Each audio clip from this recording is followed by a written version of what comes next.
We'd read about Alf and the Fairy Queen, and all those boring bits between, those lines that from pens of poets fled.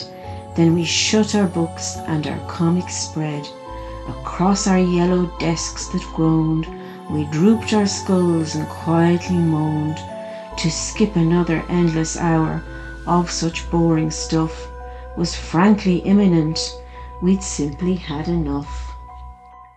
So morning came and morning went, and after being obedient, we left the grounds of scholar and school, up to the hills against the rule.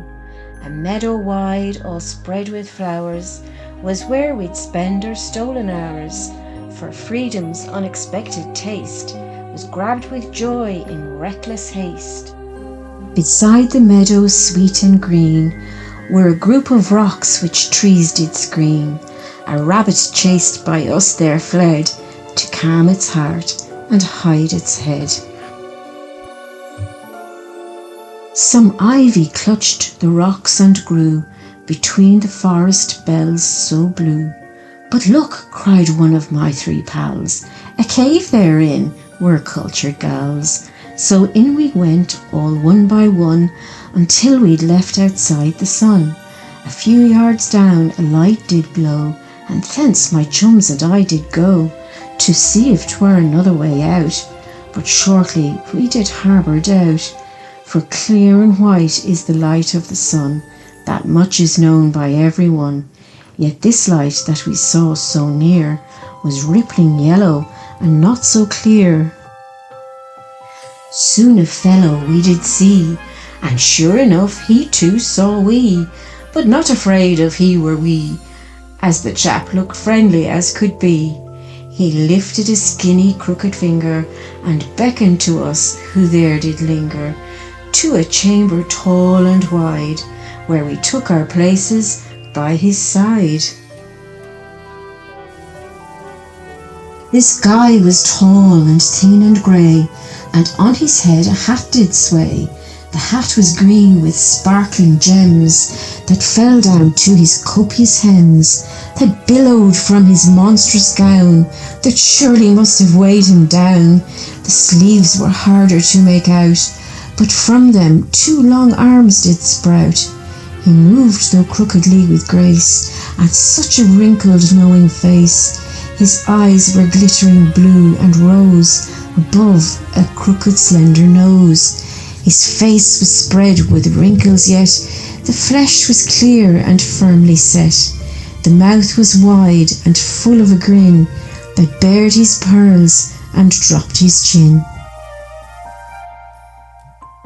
He said to us quite clearly, "Take a look around my den, and I shall have a jolly time together with you then." So we stood beside this fellow and looked about the room. We saw the most amazing things appear out of the gloom. The shelves were lined with bottles and labels on them all. Some were short and bellied, whilst others thin and tall. The labels read, "Cat's whiskers, eye of newt, and beetle's ears, wart of toad, mice eyebrows, and a bottle of badger's tears." And there in a poky cupboard I saw, where weeds and webs had grown, a stack of dusty thunderbolts, all waiting to be thrown. A huge big pot, all rusty, sat, filled with the pieces of a broom, and a dozen cats were sprinkled round about the cluttered room. A massive bookcase filled one corner, crammed with books of different shapes, yet one shelf there was stuffed instead with cassette recorder tapes. A large desk stood before a chair made of the softest leather, and on the desk sat an atlas giving details of foreign weather. Scattered sheets of typing paper covered the rest of it, while in the middle of the bedlam a large white owl did sit. "That's Hooter," said the strange old man, as he pointed to a frame that hung from the monstrous bookcase, and at the bottom was his name. Master of earth, fire and water, Lord of reality and dream, conferred on thee eternally, whose name is Shaman Pasim. Nothing made a sound then, just silence filled the air. Then we heard a shuffling noise, coming from somewhere. Well, out of nowhere came a crone, as old and cracked as could be, bent and smelly with raggedy clothes. Oh, she stood right in front of me. Her coal-black eyes looked right at me. Her breath smelt of rotten frogs. From beneath her clothes poked a pair of shoes, dragged surely through the bogs. He threw a toothless smile at me and leered at dear Shaman. "Your dinner is going cold," she said. "Would you ever hurry on?" "Gertie," he said reproachfully, "you stink again, my dear. I've told you not once but a dozen times, stop drinking that frog beer." Gertie spun her back to us, then melted from the room. "She hasn't been herself, you know, not since I broke her broom," said Shaman with a mighty sigh, and his big blue eyes cast down. Across his once bright happy face now sat a worried frown. "Well, can't you fix it back?" I asked, "if it's being such a bind." "No, but you could help me to, if you really wouldn't mind. It needs a feather from a purple hen from the palace of Neep Tide, 'cause you see the broom will never work without that feather inside." I threw it in anger at a troll. They're hard to hit, they're so small. I missed, of course, but the fragile broom smashed against the cavern wall. The blighter saw the magic feather, which had fallen from its place, so he snatched it up and ran away with a smirk across his face.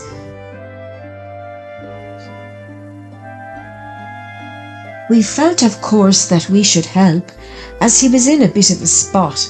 "How can we get it back?" I asked, "if with all your powers you cannot?" "You must go to the palace that I mentioned.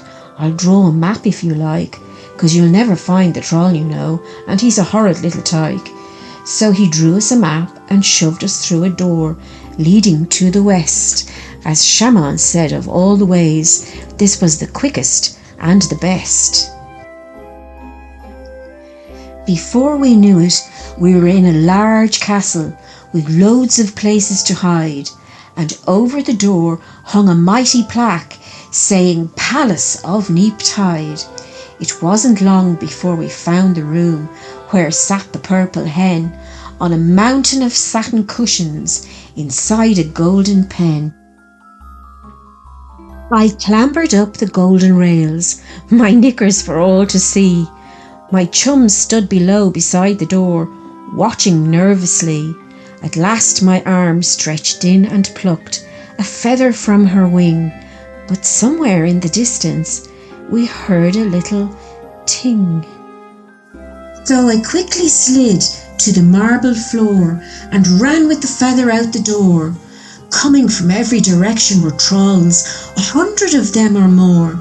"Swallow it," cried one of my chums, "like a piece of birthday cake." It was a trick I'd learned last Christmas, and the swallowing was all fake. So I popped the feather in my mouth for all the trolls to see. I swallowed it right in front of them. They all started laughing at me.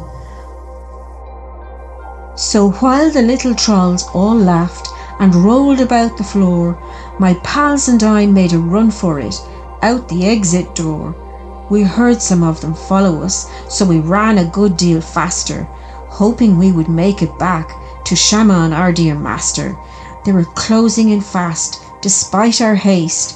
We thought that all was lost, but we kept on running all the same, victory at all cost. A cave wall seemed to block our way. We pounded on it frantically. Just as the trolls came running up, the wall split into 3. Shaman's arms hauled us in, back inside his den. So breathlessly I gave him the feather from the purple hen. "I thought you'd swallowed it," he said. that was a really good trick. Then he said, you'd best get home, and his fingers he did flick. At once we were sitting in the meadow, in the sunlight on the ground. So startled by our position, we quickly glanced around. It's home time, said one of my pals. Our dinners will be on the table. So we all jumped up and scarpered home as fast as we were able.